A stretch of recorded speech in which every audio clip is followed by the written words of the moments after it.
This is the second video in a series on enlargements. Before watching this video, make sure you've watched enlargements number 1, otherwise some of the things we talk about may not make that much sense to you. Okay, let's kick off then.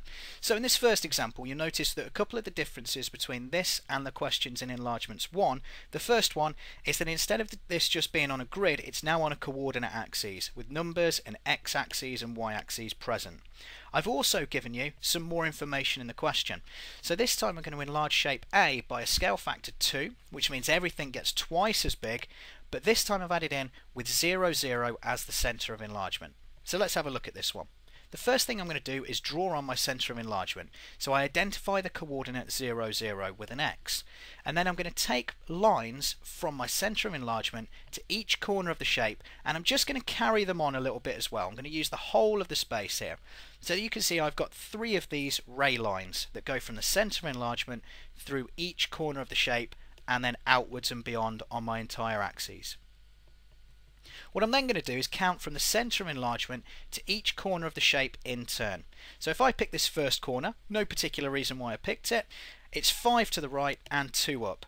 Now the scale factor is 2, which means that everything in this problem gets twice as big.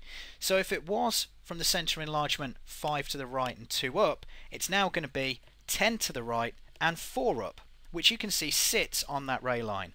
So I'm going to put a little cross in there, and that's going to be the new point in my new shape. Now I'm going to repeat the process for all of the other corners of the shape. To get to this one, it's 2 to the right and 2 up. Everything is twice as big, so that becomes 4 to the right and 4 up. And I put a little cross there. And my third and final corner is 2 to the right and 7 up. Everything gets enlarged by scale factor 2, so that becomes 4 right and 14 up, and I put a cross there. Hopefully now you can see this new shape starting to form.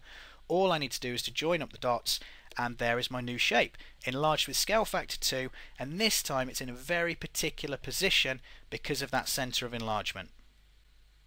In example 2, I've changed a couple of things around about this. So you'll notice that the scale factor is now 3, so that means instead of things doubling in size, they're actually going to triple in size and get 3 times bigger than they were originally.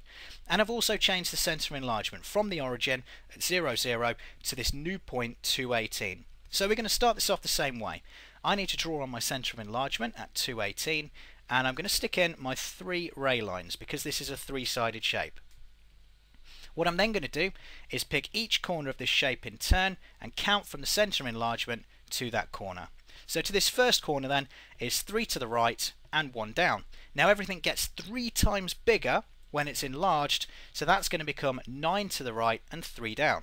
So I put a little cross there to remind myself where that point lives. I'm going to do this for all of the other corners, counting from the center of enlargement to the corner of the shape. So this one lives in its new position there, and the final point, 3 right and 6 down, everything gets 3 times bigger, becomes 9 to the right and 18 down, and that point lives there. All I've got left to do now is to join up my points, and my new shape fits neatly inside those ray lines which I drew at the start. Here's one for you to have a practice on.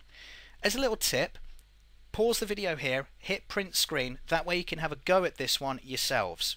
Pause the video here, hit play when you're ready for the solution. Okay, if you've enlarged this shape correctly, including your ray lines, your new shape should appear just about there. 3 times bigger, center of enlargement 0, 0.